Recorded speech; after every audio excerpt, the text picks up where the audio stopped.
Assalamualaikum warahmatullahi wabarakatuh.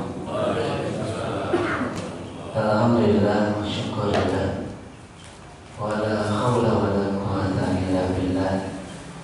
Asyhadu an la ilaha illallah wahdahu la syarika lah wa asyhadu anna Muhammadan abduhu wa rasuluhu la nabiyya ba'dah.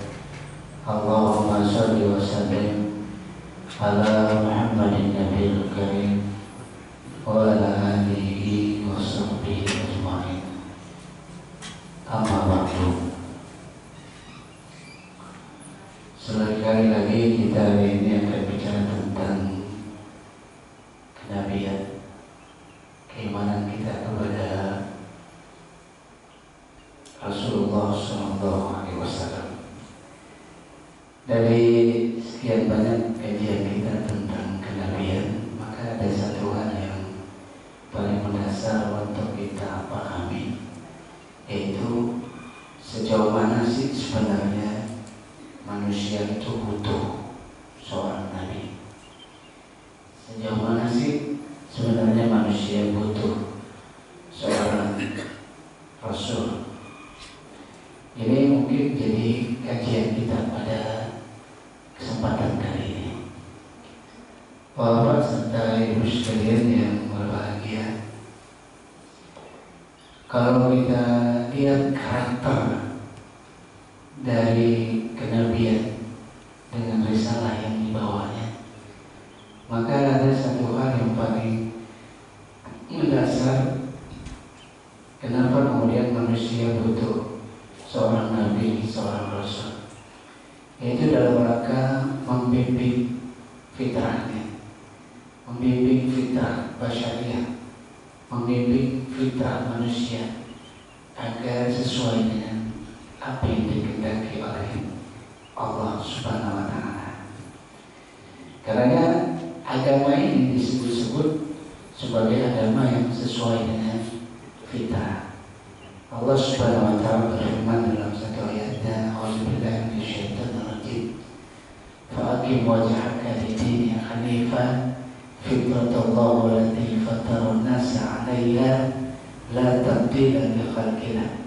Dzalika ad-dinul qayyim walakinna aktsara an-nasi la ya'lamun."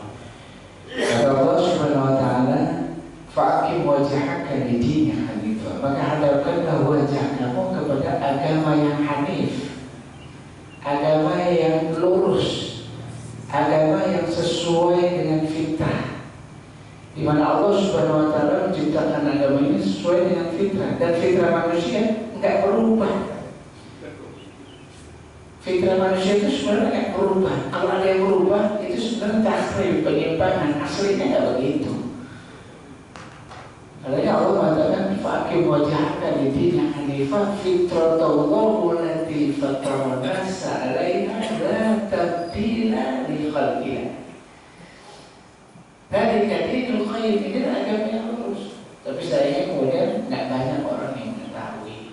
Walakin aktsarun nasi la ya'lamun. Kebanyakan orang malah enggak tahu kalau agama ini agama yang lurus.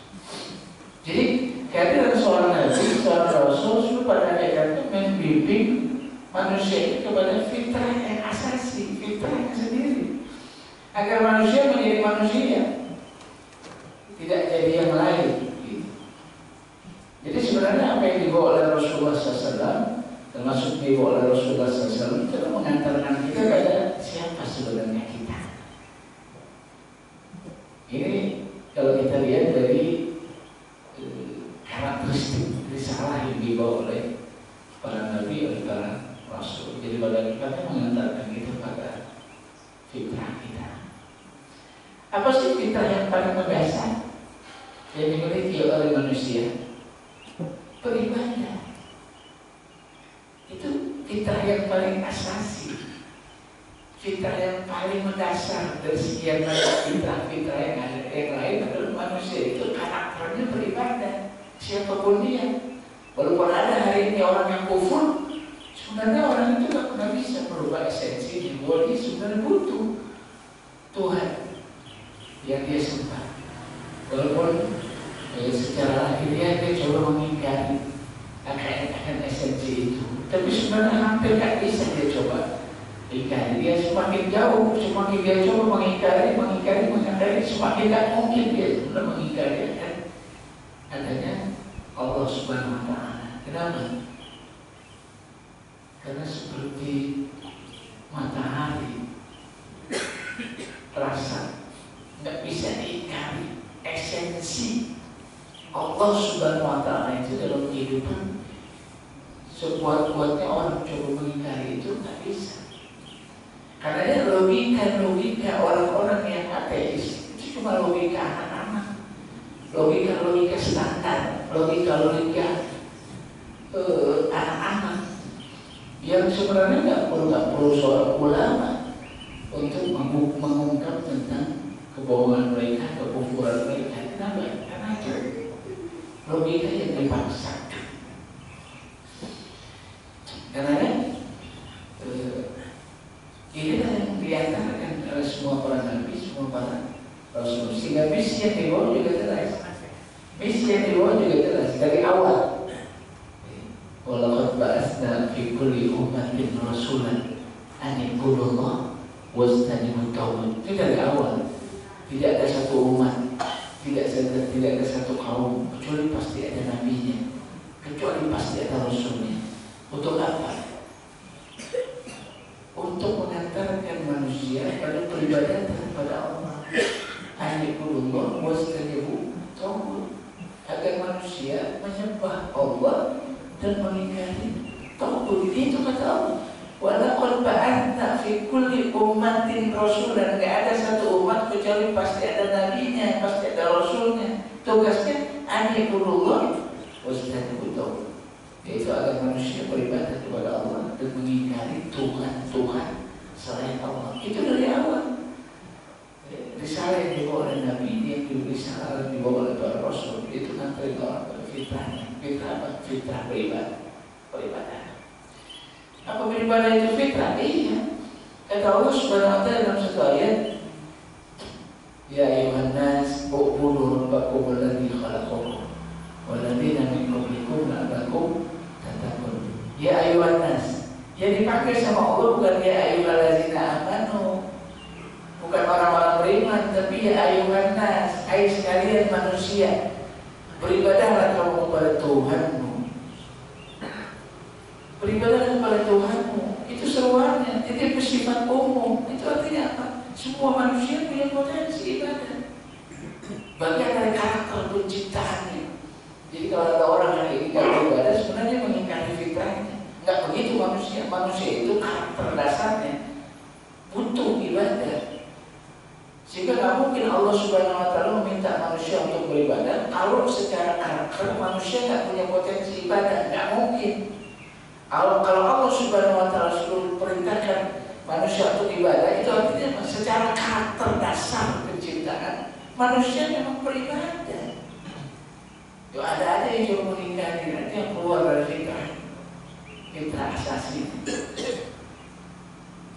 Oleh karena itu seruan ibadah bukan ya ayyuhallazina amanu, tapi ya ayyuhan nas. U'budu rabbakum. Sembahlah Tuhan. Tuhanmu yang mana? Itu yang masalahnya. Manusia punya potensi ibadah, cuma disembah macam-macam. Dia cari Tuhan. Ada kadang-kadang untuk matahari, dia sembah matahari. Dia sembah bulan. Sampai dia sembah patung-patung, sampai dia sembah binatang-binatang, sapi atau yang lain. Karena diarahkan oleh Allah Subhanahu Wa Taala di ayat ini, u'budu rabbakum yang mana, rabbakum yang mana, alladzi khalaqakum walladzina min qablikum la'allakum tattaqun. Yaitu Tuhanmu yang menciptakan kamu dan menciptakan orang-orang sebelum kamu. Untuk apa? La'allakum tattaqun. Terus dilanjutin, alladzi ja'ala lakumul arda firasyan was samaa'a binaa'a wa anzala minas samaa'i maa'an fa akhraja bihi minats thamarati rizqan lakum fala taj'alu lillahi andada wa antum ta'lamun. Biarlah Allah yang telah menjadikan bumi sebagai hamparan, langit dengan tiang-tiangnya. Allah turunkan hujan air, hujan dari langit yang tumbuh tanam-tanaman. Sudah rizqalakum, untuk menjadi rezeki bagi kamu. Kata Allah, "Fala taj'alu lillahi andada." Kalau begitu, jangan cari Tuhan lain selain aku. Jangan cari tandingan selain aku. Kenapa? Karena wa antum ta'lamun, sekarang kamu sudah tahu siapa Tuhan kamu yang sesungguhnya. Jangan sekutukan aku dengan yang lain. Kenapa? Wa antum ta'lamun, karena sekarang kamu sudah tahu siapa Tuhan kamu yang sesungguhnya. Ini kita asasi. Karena ada 3 hal yang dilakukan oleh seorang nabi, seorang rasul dalam rangka mengubah, mengarahkan manusia ke fitrahnya. Apa itu? Menjelaskan kepada manusia tentang wujudul khaliq. Ini yang paling dasar, esensi penciptaan, esensi Allah Subhanahu wa Ta'ala. Itu yang dibawa. Dan hanya ayat yang pertama di dalam Al-Quran juga dalam rangka itu. Iqra bismi rabbikal ladzi khalaq, khalaqal insana min 'alaq, iqra wa rabbukal akram, alladzi 'allama bil qalam, 'allamal insana ma lam ya'lam. Jadi dalam rangka itu wujudul khaliq, ngajarin, menginformasikan, membimbing manusia untuk mengenal siapa Tuhan mereka yang sesungguhnya. Ini yang dibawa dalam rangka mengantarkan manusia kepada fitrahnya. Seorang nabi, seorang rasul, ada 3 yang dibawa, misi yang dibawa. Yang pertama, wujudul khaliq, nganterin dia untuk mengenal siapa Tuhan yang sesungguhnya, siapa Allah Subhanahu wa Ta'ala. Karena dari ayat yang pertama bicara tentang bismi rabbikal ladzi khalaq, dengan nama Tuhanmu yang menciptakan. Ini yang pertama, menjelaskan tentang esensi Allah Subhanahu wa Ta'ala. Yang kedua, kaifiyatul ibadah. Seorang nabi, seorang rasul langsung bukan sekedar mengantarkan, membimbing manusia untuk mengenal siapa Tuhan yang sesungguhnya, tapi juga ngajarin bagaimana caranya beribadah kepada Tuhannya. Kaifiyatul ibadah. Karena dalam Islam ada salat, puasa, zakat, haji. Itu semua merupakan kaifiyatul ibadah. Seorang nabi yang begitu untuk umatnya, untuk mengajarin, bukan sekedar tahu siapa Tuhannya, terus cara ibadahnya semaunya, enggak. Tapi cara ibadahnya dia terdidik sesuai dengan apa yang diinginkan oleh Allah Subhanahu wa Ta'ala. Maka Nabi kita ngajarin kita sholat. Awalnya 2 waktu. Pagi sama petang. Sampai Allah perintahkan Nabi ini untuk melakukan sholat 5 waktu. Ada zuhur, asar, maghrib, isya, subuh. Itu yang kemudian dengan rokaat-rokaatnya yang baku, standar, qat'i, nggak berubah dari dulu sampai hari kiamat. Itu ibadah. Jadi seorang nabi bukan ngajarin sekedar siapa Tuhannya, tapi juga bagaimana cara beribadah pada Tuhannya. Kalau pakai cara sendiri nggak sah. Dengan cara sendiri nggak sah. Jadi satu paket. Seorang nabi datang itu satu paket. Bimbing manusia mengenal siapa Tuhan mereka yang sesungguhnya. Yang kedua, diajarin juga bagaimana caranya beribadah kepada Tuhan. Itu seorang nabi, seorang rasul. Dan juga seorang nabi, seorang rasul dalam rangka membimbing fitrah manusia, dia membawa aspek yang ketiga, yaitu al-hayatul munazamah. Seorang nabi, seorang rasul juga ngajarin kita bagaimana caranya hidup teratur, tertib. Kenapa? Ini juga fitrah. Fitrah sebenarnya, tertib, teratur itu fitrah. Semua orang akan cenderung mengikuti itu. Senangnya tertib, nggak ada yang nggak senang tertib itu. Semuanya senang. Karena kehidupannya juga harusnya tertib. Dan didatangkan seorang nabi, datangkan seorang rasul juga agar kehidupannya tertib, teratur, keukur. Karena datangnya seorang rasul Rasulullah SAW itu menarik dari mulai urusan di anak kecil, buang hajat sampai ngurusin negara. Itu ada aturannya. Kenapa? Biar tertib, biar teratur, manusia jadi manusia yang dimuliakan oleh Allah Subhanahu wa Ta'ala. Karena dalam Islam ada yang haram, ada yang halal. Yang haram sedikit, yang halal masih lebih banyak.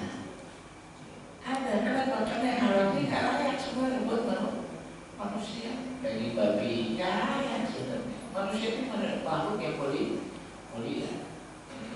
Seorang Nabi, seorang Rasul ingin menjaga esensi fitrahnya agar manusia tetap mulia. Maka nggak boleh minum khamar, nggak boleh makan babi. Kenapa?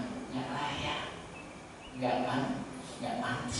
Karena yang itu diharamkan oleh Allah Subhanahu wa Ta'ala. Terang dan keukur. Siapa yang ngerjain ini nggak boleh. Sekalipun dia ulama minum khamar nggak boleh. Ulama bakar dari gua nggak boleh. Sama seperti orang awam juga nggak boleh. Keukur. Karena ada fikih ngatur apa? Fikih ngatur yang zahir. Maka siapapun yang melakukan itu nggak boleh kalau yang itu dilarang oleh Allah Subhanahu wa Ta'ala. Jangan karena ulama terus jadi boleh. Jadi karena ulama jadi benar, yang salah jadi benar, yang benar jadi salah. Aja tetap aja ulama kalau melakukan sesuatu yang haram. Itu yang saya maksud keukur. Jadi nggak berubah, yang halal jadi haram, yang benar jadi salah, yang salah.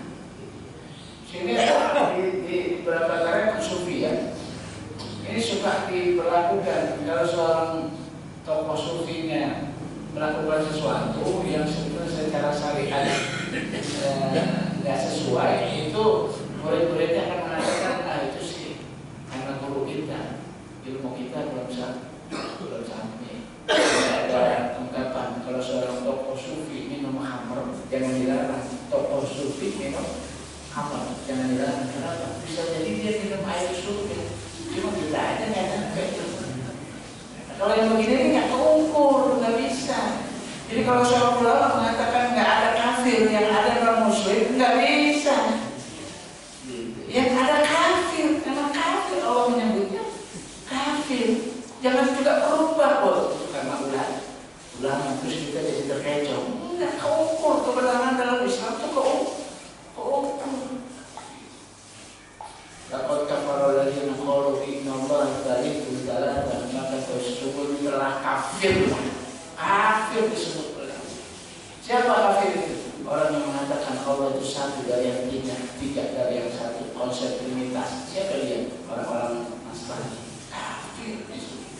Laqad kafara alladziina qalu inna Allaha thalithu tsalatsa. Telah kafir disebut.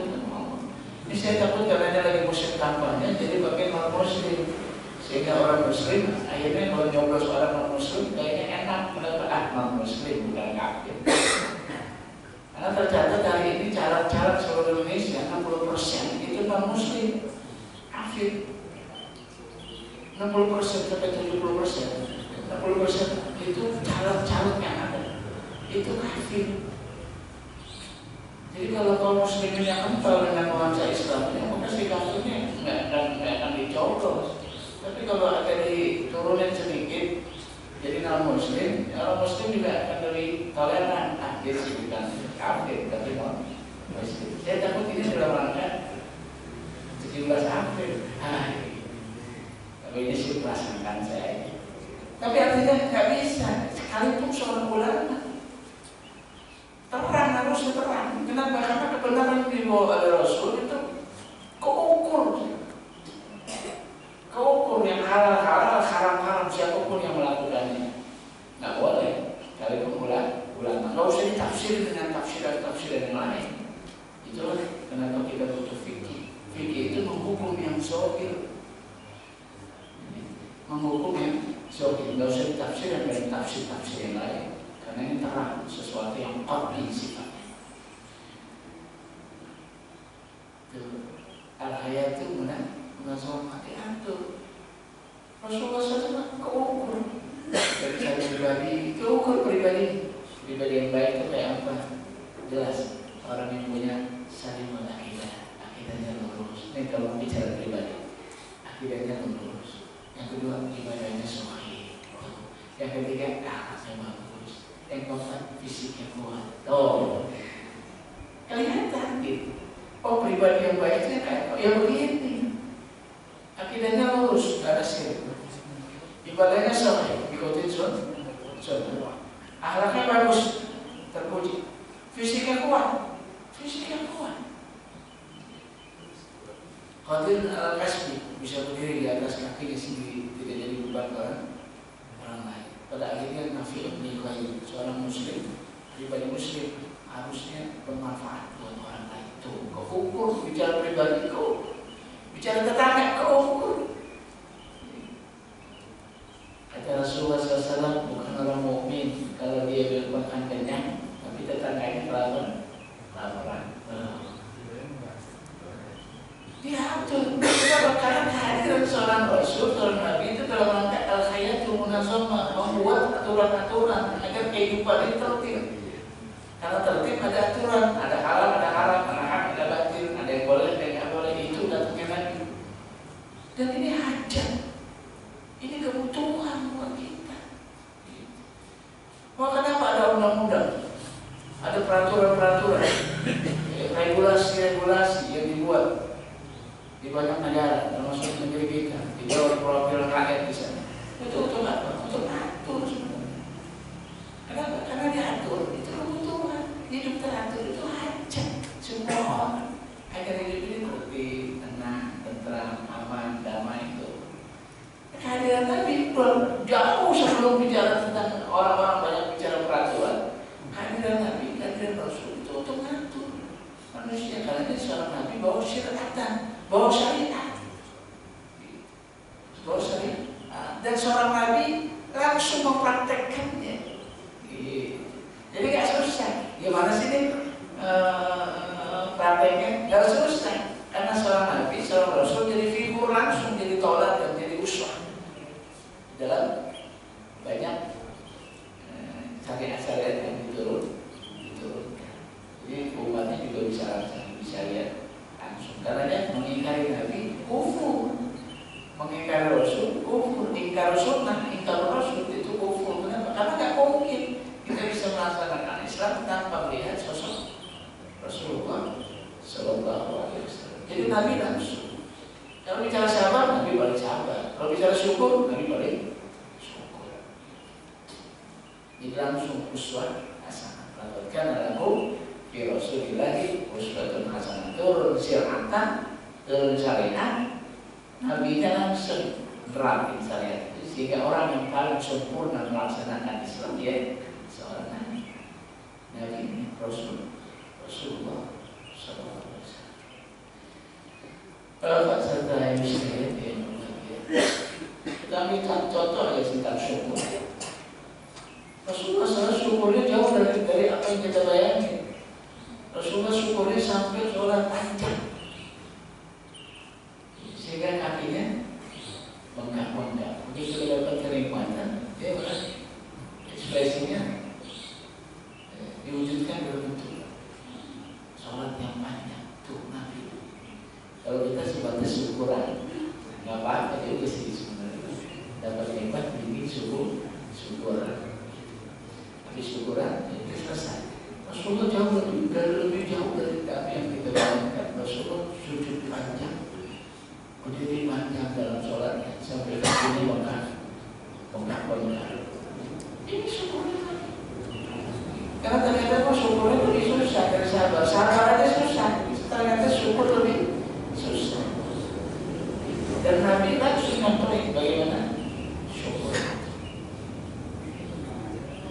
Bapak serta ibu sekalian yang berbahagia, sabar itu udah susah. Terus syukur itu lebih susah. Sehingga ada kisah Ustaz Ustaz Abdul Somad, bukan Abdul Somad yang ini, dulu ada di kampung sana, ada Ustaz Somad namanya. Dia jadi terkenal bukan dengan namanya Ustaz Somad, tapi dikenal dengan Ustaz Syukur, karena selalu ngomong syukur, jadi dipanggilnya Ustaz Syukur. Apa sebab ini? Dia suka kedatangan orang, masalah datang ke dia, masalah datang ke dia. Sehingga salah satu contohnya, salah satu kisahnya itu katakan ada pengusaha karena ditipu orang habis duitnya, setelah datang ke Ustaz Somad, kata Ustaz Somad, syukurin aja. Tuh, syukurin aja. Duitnya habis, syukurin aja. Iya, kata Ustaz Somad, dia dari belum tentu kaya itu baik buat Bapak. Jadi kalau Bapak dikasih miskin, jatuh miskin, syukurin aja. Buktinya dia langsung datang ke Ustaz Somad. Coba kalau dia kaya, apa dia datang ke Ustaz? Kaya.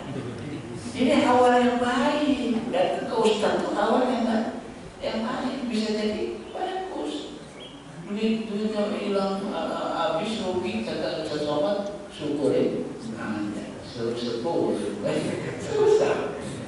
Yang kedua caleg, udah duitnya banyak habis, utang lagi, kagak jadi, stres, stres. Datang ke Abdul Somad, kata Ustaz Somad, syukurin aja, syukurin aja. Karena susah, tapi ini maknanya apa? Belum tentu jadi anggota dewan itu baik, belum tentu. Jadi kalau Allah nggak izinin jadi anggota dewan, syukurin aja. Bisa jadi di awal yang baik. Yang ketiga, ini yang pragmatis. Anak muda udah tinggal nikah doang, diputusin sama pacar. Tinggal nikah doang, tinggal nikah di hari diputusin tadi. Kata Ustaz Somad, syukurin aja. Nah iya, bagus sebelum nikah. Coba kalau nikah cerai, dari anak lebih kompleks lagi. Ini belum nikah, ya udah syukurin aja. Mudah-mudahan ini baik buat kamu. Oh ya, kamu suka susah syukur, susah. Gitu, susah. Karena tadi yang jelas ayat sama imam kita tadi, kutiba alaikumul qital wa huwa kurhun lakum. Diwajibkan kamu berperang. Mana ekstrim banget. Allah wajibkan kita perang. Pertanyaan, wa huwa kurhun lakum, siapa yang senang sama perang? Allah juga tahu wa kurhun lakum. Allah juga tahu kamu benci sama perang, nggak suka, tapi Allah wajibin perang. Jadi contohnya ekstrim kalau menurut saya. Gambaran yang sangat mendasar, yang ngetak setiap hati manusia. Ikutin mau berperang, padahal berperang itu kamu benci. Kata Allah, bisa jadi kamu benci pada sesuatu, tapi dia baik buat kamu. Bisa jadi kamu senang pada sesuatu, tapi itu buruk buat kamu. Wallahu ya'lamu wa antum la ta'lamun. Allah itu Maha tahu, kita nggak tahu. Jadi berapa banyak cita-cita nggak sesuai dengan realita. Kita maunya ke sini, jatuhnya ke situ. Kita maunya ini, dapatnya ini. Itu baik. Dan berapa banyak yang baik itu baik buat kita. Di Allah bertiba alaikumul qital wa huwa kurhun lakum. Itu hakikat syukur. Jadi emang benar. Dan Nabi langsung praktek bagaimana hakikat syukur. Karena Rasulullah mengatakan, aku gak pernah takut kalau umatku diuji dengan kesusahan. Ya aku takut kalau umatku diuji dengan kesenangan dan kesenangan. Tuh, karena untuk syukur lebih berat daripada sabar. Sabar aja udah istimewa banget kalau dia bisa kerjain. Syukur istimewa. Karena nggak heran kalau kemudian la in syakartum la azidannakum. Kalau dia bersyukur la azidannakum, nggak pakai jeda tuh, langsung Allah kasih tambah. Ente mau kek, nggak mau kek, Allah kasih. Tambahan itu dikasih. Ente mau kek, mau nggak mau kek, dikasih sama Allah. Tambahan itu. La in syakartum la azidannakum. Kalau mau bersyukur Allah akan tambah nikmatnya. Ente mau kek, nggak mau kek, Allah tambah. Tapi kalau kita kufur, inna azabi lasyadid. Kok langsung diazab? Kalau kamu kufur, terus aku azab kagak. Inna azabi lasyadid. Cuma kasih tahu doang. Sesungguhnya azabku Lebih loh. Artinya apa? Yang masih memberi kesempatan pada hambanya untuk kembali. Kalau syukur langsung kontak, ditambah. Kita mau ditambah atau nggak mau ditambah semua. Tapi kalau kita kufur, nggak langsung turun rasanya. Allah cuma kasih pesan, kasih warning. Inna azabi rasa itu. Gimana sayangnya Allah sama kita. Jadi kufur aja masih dikasih kesempatan. Allah cuma kasih tahu doang. Azabnya berarti ayo balik gitu. Kalau nggak boleh juga baru turun. Ada begitu. Sayang Allah. Itu kalau bicara syukur. Jadi langsung dicontohin dalam nabinya sama rasulnya, karena nggak sulit. Langsung satu paket, syariatan wa min hajat, syariatnya dan minhajnya. Aplikasinya itu langsung kelihatan. Dan itu yang dibawa oleh Nabi. Wujudul khaliq, kaifiyatul ibadah, al-hayatul munasabah. Nganterin manusia untuk mengenal siapa Tuhannya, ngajarin manusia gimana cara ibadahnya, dan yang ketiga, bimbing manusia untuk bisa hidup tentu teratur dalam kehidupan. Karena Islam datang kafah, sempurna sudah. Sehingga Allah mengatakan al-yawma akmaltu lakum dinakum. Hari ini aku sudah sempurnakan agama bagi kamu. Udah lengkap untuk mengatur kehidupan seorang muslim. Harus tidak cukup. Itu ditutup oleh Allah Subhanahu Wa Taala dengan ayat itu. Al-yawma akmaltu lakum dinakum. Baik, tapi sebelum saya terusin, ada yang mau tanya? Baik, alhamdulillah jazakallahu khairan baru setiwa yang telah menyampaikan pelajarannya pada pagi hari ini. Itu terkait masalah iman. Banyak hal yang kita dapatkan tentunya semuanya untuk meningkatkan iman kita kepada Allah SWT. Kita langsung saja pada sesi tanya jawab. Silakan Bapak dan Ibu. Ibu ada satu, Bapak ada? Ya, Bapak. Assalamualaikum warahmatullahi wabarakatuh. Begini Ustaz, yang saya tanyakan, saya heran di dunia ini Allah selalu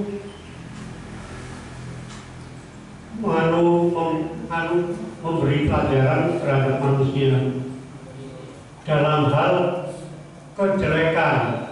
Kalau kira-kira itu nggak usah sekalian, gimana juga? Makasih.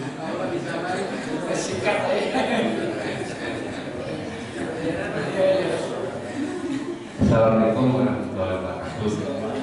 Tadi seperti apa yang telah disampaikan itu ideal sekali, Pak. Tapi kenapa nggak seperti ini sekarang? Itu pertanyaan. Terima kasih. Assalamualaikum warahmatullahi wabarakatuh. Iya, makanya materi Satu lagi saya.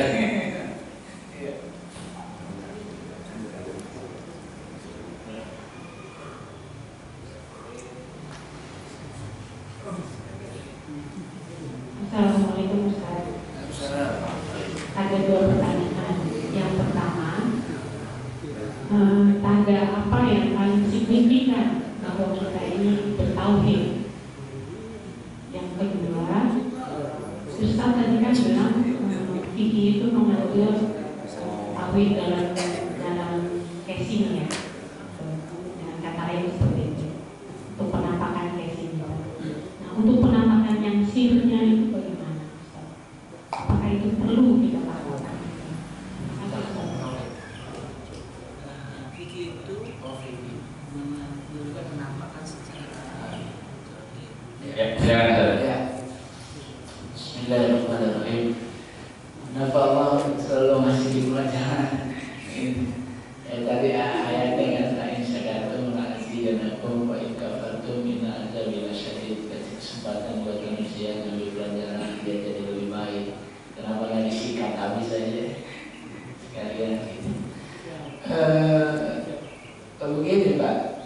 manusia itu memang karakternya salah satu tabiatnya itu suka lupa, suka salah. Itu manusia. Karena sebaik-baiknya manusia adalah bertobat, sebaik-baiknya orang yang salah adalah bertobat. Jadi salah itu wajar. Jadi kalau ada orang salah itu sebenarnya wajar. Karena memang manusia itu khotok wanisnya, tempatnya salah dan tempatnya lupa. Jadi kalau salah itu wajar, sangat wajar. Sekali berapa orang itu salah, wajar. Ustaz bisa salah, bisa. Ulama bisa salah, bisa. Dia nggak salah itu Rasulullah maksud, dia dipelihara oleh Allah. Yang lainnya bisa salah, sahabat bisa salah, bisa. Nggak maksud nih. Yang maksud cuma Rasulullah SAW. Kenapa? Emang itu karakternya, tabiatnya. Karena tabiatnya bisa salah, sehingga Allah beri kesempatan buat orang-orang apa yang salahnya untuk kembali gitu. Jadi kalau salah nggak apa-apa, terus dinasihati nggak apa-apa. Satu saat kita dinasihati, saat lain kita nasihati. Menasihati itu dianggap wajar aja, biasa. Karena setiap kita bisa salah, lupa, bisa lupa, bisa, semua bisa lupa. Yang nggak boleh kalau lupa mulu, salah mulu, nggak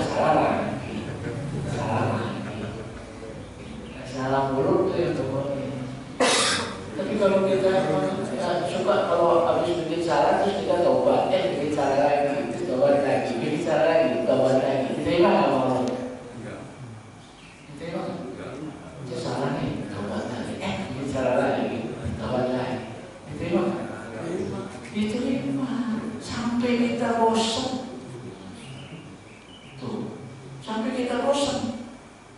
Tobat, bikin salah, tobat, bikin salah lagi, tobat. Allah menerima terus sampai kita bosan. Bosan, bikin maksiat. Gitu. Allah sih terus saja buka pintu tobat. Gitu. Luar biasa.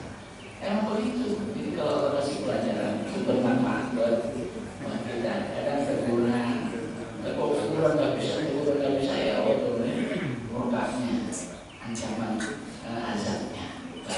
Tapi sebelumnya biasanya Allah kasih teguran agar manusia kembali kepada jalan Tuhannya. Yang kedua, emang belum selesai Pak. Itu ideal, tapi nanti karena ada sikap manusianya yang nggak dudukin Nabi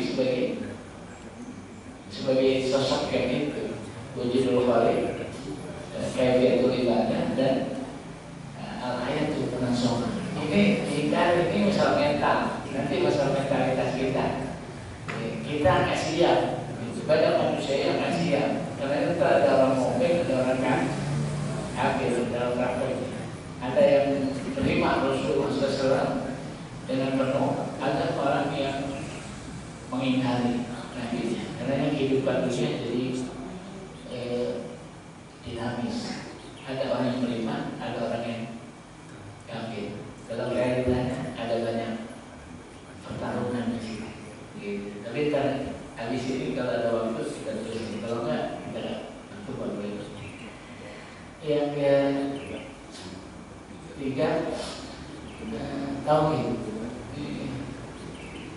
Tauhid ini apa perlu dinampakkan? Esensi yang paling mendasar apa sih tauhid? Apa cukup sekedar mengucapkan bahwa Tuhan saya Allah, pencipta, memberi rezeki, pemilik alam semesta Allah, terus dia dikatakan bertauhid. Siapa Tuhan kamu? Allah. Terus sudah bertauhid. Kalau tauhid yang model ini baru tauhidnya Abu Jahal, Abu Lahab. Itu dia bertauhid. Abu Lahab, Abu Jahal, dia bertauhid. Tauhidnya tauhid rububiyah. Baru separuh, baru sepertiga, baru setengah. Katanya nggak dianggap bertauhid. Ketika ditanya siapa pencipta alam semesta, itu orang-orang kafir Quraisy yang mengatakan Allah. Kalau ditanya siapa pemberi rezeki, orang-orang kafir Quraisy akan mengatakan Allah. Siapa pemilik alam semesta? Orang-orang kafir Quraisy akan mengatakan Allah. Lah apa bedanya kita sama dia? Dan orang kafir Quraisy itu nggak mengingkari Allah. Kesalahan besar yang dilakukan oleh mereka adalah mereka menyekutukan Allah, bukan mengingkari Allah. Kalau soal beriman, mereka beriman, tapi akhirnya dia menyekutukan Allah. Karena jadi syirik kufur. Kapan seorang dikatakan bertauhid? Ketika dia sudah menyerahkan hidupnya, matinya, dan seluruh aturan hidupnya kepada Allah. Dan ini jangan diakui Allah itu sekedar pencipta, pemberi rezeki, dan pemilik alam semesta. Gak boleh sekedar diakui dalam konteks itu. Tapi Allah harus diakui sebagai raja derajat, penguasa alam semesta. Karena aturannya harus ditegakkan. Kalau aturannya yang ditegakkan, dia ingkari aturan Allah, kufur dia. Walaupun dia mengakui Allah sebagai pencipta, tapi aturan Allah diingkari, kufur. Artinya apa? Dia mengakui sifat rububiyah, tapi dia menolak sifat mulkiyah. Allah sebagai penguasa, Allah sebagai raja di raja. Karena raja di raja, dia penguasa, dia punya aturan. Karena punya aturan harus ditegakkan. Itu ciri khas orang yang bertauhid. Jadi kalau masih pakai hukum-hukum lain, itu nggak bertauhid. Makanya Allah nyebut begini, ayatnya menarik. Ayatnya mengusik kita. Kata Allah, alam taro ila ladzina yaz'umuna amanu bima unzila ilaika wa ma unzila min qablik yuriduna ahyata hakamu ila tauhid wa qad umiru ayyakfuru. Kata Allah, apa kamu nggak melihat orang-orang yang ngaku beriman? Disebutnya ngaku beriman. Kenapa disebut ngaku beriman? Karena dia masih berhukum dengan hukum tauhid, hukum yang bukan hukum Allah, hukum syaitan, hukum tauhid. Padahal kata Allah, waqad umiru ayyakfuru bi. Padahal Allah sudah perintahkan agar hukum tauhid itu diingkari. Mana dipakai? Kata Allah, yaz'umuna aman. Orang kayak begini disebut-sebut sama Allah cuma ngaku beriman. Bertauhid, enggak bertauhid. Karena di ayat-ayat lebih lugas lagi. Wa man lam yahkum bima anzalallahu fa ulaika humul kafirun, fa ulaika humuz zalimun, fa ulaika humul fasiqun. Siapa yang tidak berhukum dengan hukum Allah, dia kafir. Siapa yang tidak berhukum dengan hukum Allah, dia fasik. Siapa yang tidak berhukum dengan hukum Allah, dia zalim. Jadi ketundukan kepatuhan secara totalitas kepada Allah Subhanahu wa Ta'ala, baik mengakui Allah sebagai pencipta, pemilik alam semesta, pemberi rezeki, termasuk penguasa, raja di raja di dunia dan di akhirat, sampai Allah satu-satunya yang disembah. Tidak ada Tuhan yang disembah kecuali Allah. Jadi kalau pengakuannya baru mengakui Allah sebagai pencipta, saya katakan tidak beda dengan tauhidnya Abu Lahab. Orang-orang kafir Quraisy beriman sama Allah. Cuma pada saat yang bersamaan dia sertakan Tuhan-Tuhan yang lain. Jadi orang kafir Quraisy bukan kufur sama Allah. Dia beriman sama Allah. Kesalahannya adalah karena dia menghadirkan Tuhan-Tuhan lain selain Allah. Maka masyarakat yang waktu itu disebut dengan masyarakat musyrik. Orang-orang musyrik. Tuhannya siapa? Allah. Dia cuma ada Tuhan-Tuhan lain. Gitu. Tuhan-Tuhan lain juga diakui, direkomendasi gitu, sebagai Tuhan di samping Allah. Nah di situ kesalahan syirik. Baik dengan orang Persia. Orang Persia ini tidak mengakui Allah, dia Tuhannya yang lain. Kalau orang Romawi, dia sudah terjebak juga pada syirik, terpengaruh dengan paham-paham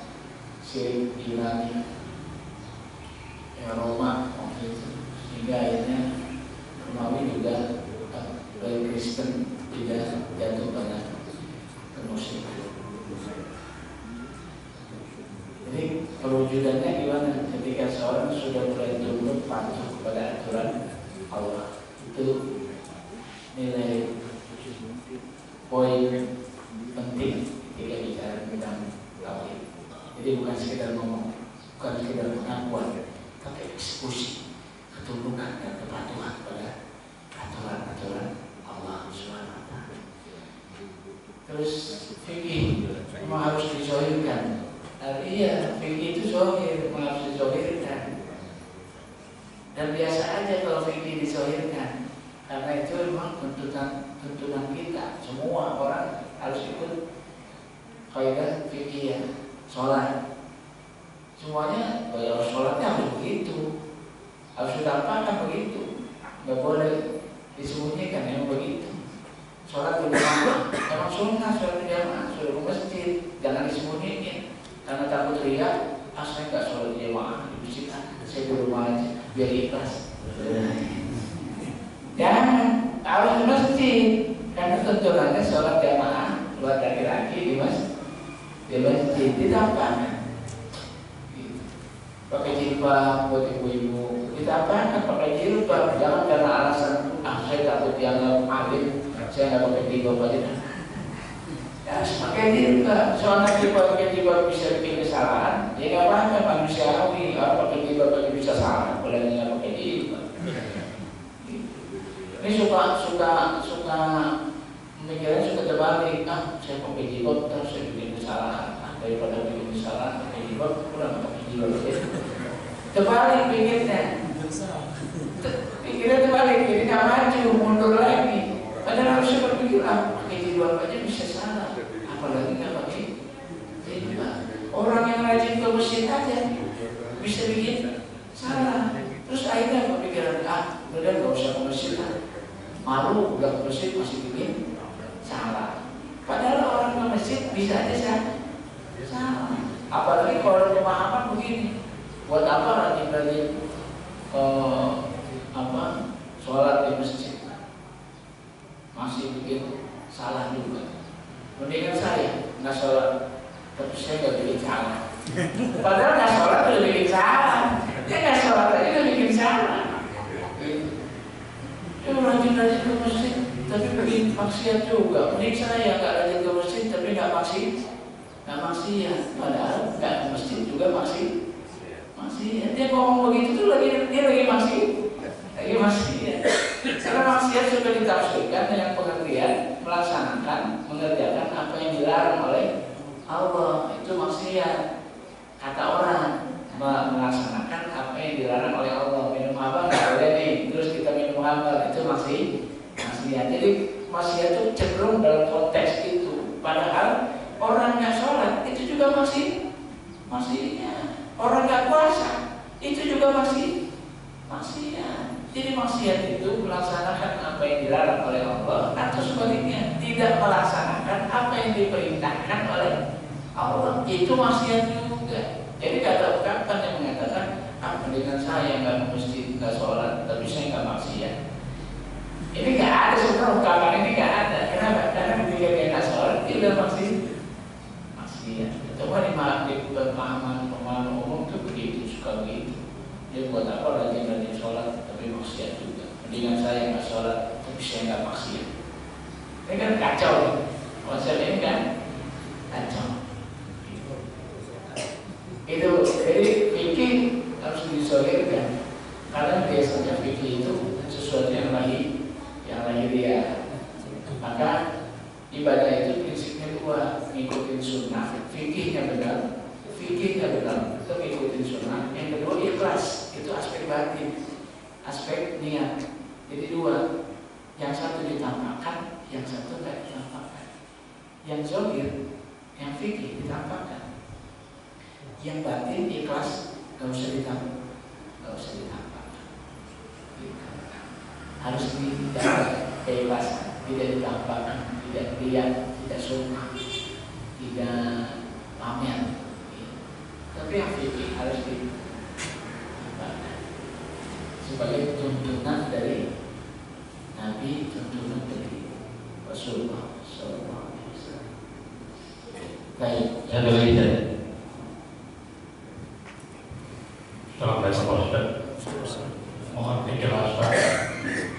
dari etimologi atau makna peran kenabian dalam konteks sejarah. Ini berkaitan dengan hakikat keberfungsian jati diri sifat yang terlepas dari unsur kesalahan dan kebohongan.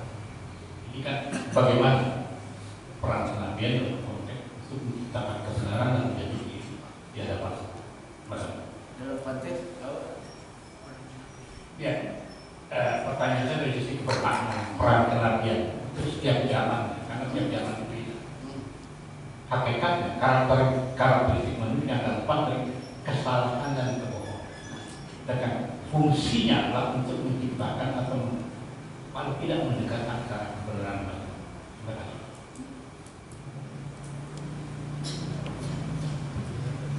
ya, baik. Bismillahirrahmanirrahim. Saya coba mudah-mudahan sesuai dengan apa yang jadi pertanyaan. Jadi peran Nabi, peran Rasul, ada saat yang bersamaan manusia punya kesalahan dan kebohongan. Jadi rasanya memang kayaknya susah gitu. Tugas Nabi, tugas Rasul. Apalagi setiap zaman itu masalah Nabi pasti beda-beda. Lebih khusus lagi Rasulullah SAW yang masalahnya sangat kompleks. Serta ibu sekalian yang berbahagia. Karena apa yang dibawa oleh Rasulullah SAW ini memang tidak seperti yang dibawa oleh para nabi-nabi sebelumnya. Kenapa? Karena zuruf, situasi, kondisi umat yang dihadapi oleh Rasulullah SAW memang berbeda dengan umat-umat sebelumnya. Apalagi apa yang dibawa oleh Rasulullah, apalagi Rasulullah SAW itu adalah khataman Nabi. Dia Nabi terakhir, Nabi akhir zaman. Itu artinya apa? Zamannya juga zaman terakhir. Udah gak ada zamannya zaman terakhir. Karena zaman terakhir, risalahnya juga risalah terakhir, nabinya juga nabi terakhir. Karena dia terakhir, maka sempurna risalahnya, mengcover semua kebutuhan manusia. Jadi sebenarnya kalau kita mau komitmen aja dengan apa yang dibawa oleh Rasulullah SAW, Quran dan Sunnah, maka sebenarnya kehidupan manusia di zaman modern ini bisa tertib, bisa aman, bisa nyaman. Kenapa? Karena udah utuh, risalahnya itu udah sempurna, udah gak tanggung, termasuk mengcover karakter kesalahan kita, mengcover karakter kebohongan kita, mengcover segala kelemahan kita. Itu di cover sedemikian rupa. Kayak dalam Islam ada rusuh. Dalam Islam ada rusuh, ada rusuh, keringanan demi keringanan. Kenapa? Karena sadar manusia lemah, manusia bisa salah, manusia bisa bohong, manusia macam-macam. Maka ada rusuh, ada keringanan demi keringanan. Sehingga Islam itu sebenarnya sangat realistis kalau mau diaplikasikan dalam kehidupan modern. Karena memang dia risalah akhir zaman, risalah yang paling up to date, risalah yang paling modern, risalah yang paling sempurna yang diberikan oleh Allah buat kita. Nabi-nya juga sempurna. Saya katakan sempurna karena Nabi itu Rasulullah mau dilihat dalam posisi apa, itu sempurna. Jadi uswah, mau bicara tentang pribadi yang terbaik, Nabi pribadi yang terbaik. Bicara pribadi yang terbaik, Rasulullah SAW jadi uswah terlaksana. Mau bicara tentang kepala keluarga, Nabi sebagai kepala keluarga, suri tauladan.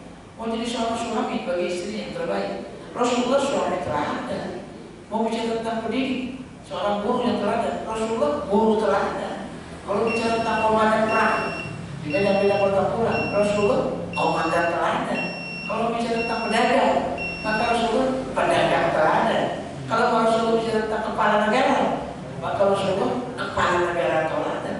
Jadi menginspirasi semua orang. Tapi nggak ada di nabi-nabi yang lain. Rasulullah, katanya Rasulullah Allah mengatakan laqad kana lakum fi Rasulillahi uswatun hasanah. Uswatun hasanah apanya? Semuanya. Gitu. Makanya ayatnya kan beda. Laqad kana lakum fi Rasulillah uswatun hasanah. Semuanya bagi kamu dalam diri Rasulullah ada uswatun hasanah. Nah, ini apanya uswatun? Ibadahnya doa? Kagak. Alamnya aja enggak. Semua sisi-sisi kehidupan Nabi itu menjadi inspirasi buat kita. Kenapa? Mau jadi guru, lihat Rasulullah, dia guru teladan. Mau jadi suami, lihat Rasulullah, Rasulullah suami teladan. Mau jadi kepala negara, lihat Rasulullah presiden Madinah, kepala negara. Mau jadi komandan perang, lihat Rasulullah komandan perang yang teladan. Mau lihat apa? Ada semuanya pada diri Rasulullah SAW. Mau jadi tetangga yang baik, Nabi tetangga yang baik.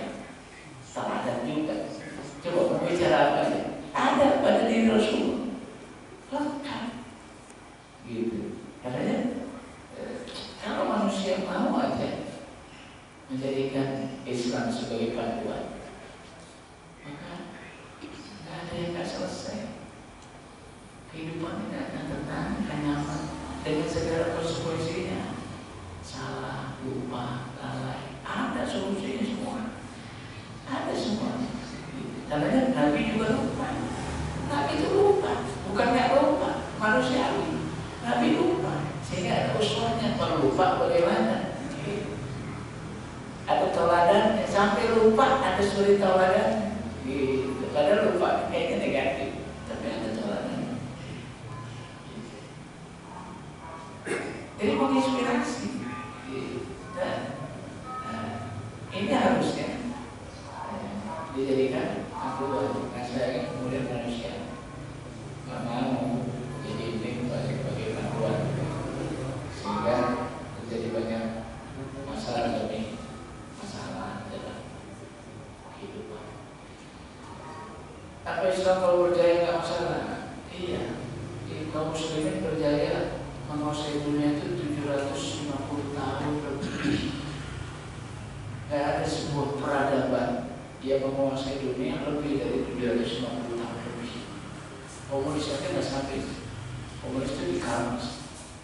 Karmas itu tahun berapa? Dia juga salah meramal. Dia pikir komunis akan berjaya di Jerman. Ternyata salah. Karmas. Komunis aja salah. Memprediksi ternyata komunis berjaya di Rusia. Itu tahun berapa? Itu juga tumbang. Rusia juga tumbang. Sehingga membuka diri sedemikian rupa di jalan perang dengan Afghanistan, Rusia bangun sehingga buat statement presidennya untuk membuka diri. Kalau enggak habis. Sekarang yang lagi dibuat Cina komunis yang mau menguasai dunia. Cina komunis, duitnya banyak banget. Semua yang jadi gampang, pinjam duit gampang, sama dia, duitnya banyak banget. Tapi habis itu dicaplok. Maka Mahathir Muhammad sekarang melawan sama Cina. Kalau yang mau, terus semua tol bawa pulang. Stasiun kereta api bawa pulang semua ke Cina. Bawa semua. Ada dua pulau di Malaysia yang masih Cina digeruk habis. Pabrik Cina dihabisin.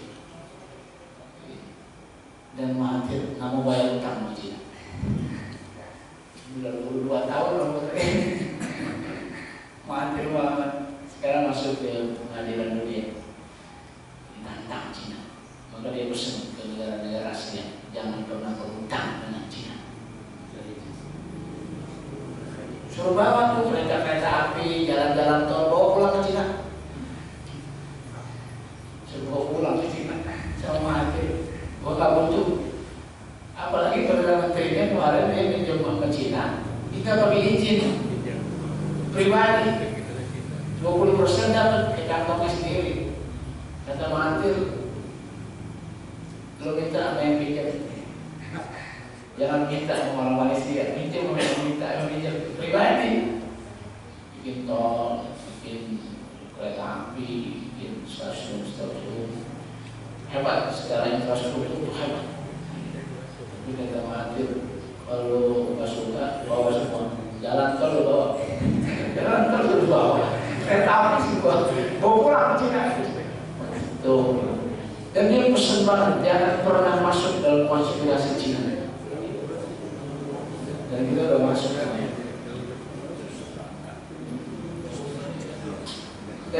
Saya nggak tahu masuk apakah, tapi saya coba. Orang kenal dia itu di situ sudah bagaimana justru dengan kehadiran seorang Nabi, khususnya Rasulullah SAW itu justru ingin meminimalkan kecenderungan salah dan meminimalkan kecenderungan bohong dan sifat-sifat destruktif yang lain. Di situ perannya. Nah saya kemudian manusia nggak pakai itu, maka akhirnya salahnya makin banyak, bohongannya makin banyak, kebodohannya makin rusak. Tapi kalau dia komitmen dengan sosok Rasulullah SAW, maka sebenarnya justru meminimalkan potensi-potensi destruktif yang dimiliki oleh manusia dengan segala kehinaan yang dimiliki oleh Allah Subhanahu wa Ta'ala dalam syariat ini. Jadi pas benar sebenarnya harusnya kau, tapi manusia nggak mau. Itu yang ini jadi masalah demi masalah.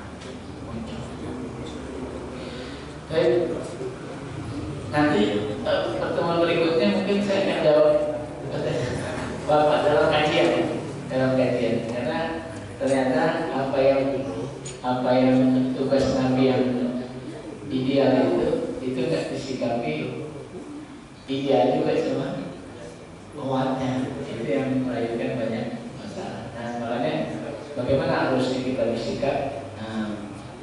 Pertemuan berikutnya kalau ketemu insyaallah kita akan bahas bagaimana mestinya kita bersikap terhadap misi yang dibawa oleh Rasulullah Sallallahu Alaihi Wasallam. Nah itu kalau itu kita punya kondusif, ideal. Tapi kalau enggak, ya tadi yang timbul masalah. Cukup sampai sini kali yang bisa saya sampaikan.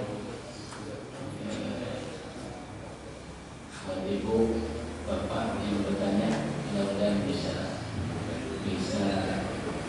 bantu mewakili apa yang kita punya.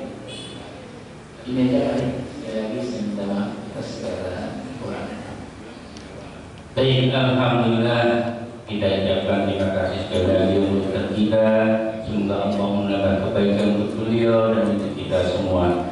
Bapak Ibu yang kami hormati, bahwa untuk besok pagi insya Allah Bapak Ustaz Fatoni Ashari sekaligus kita dalam rangka memperingati Isra Mi'raj Nabi Muhammad SAW.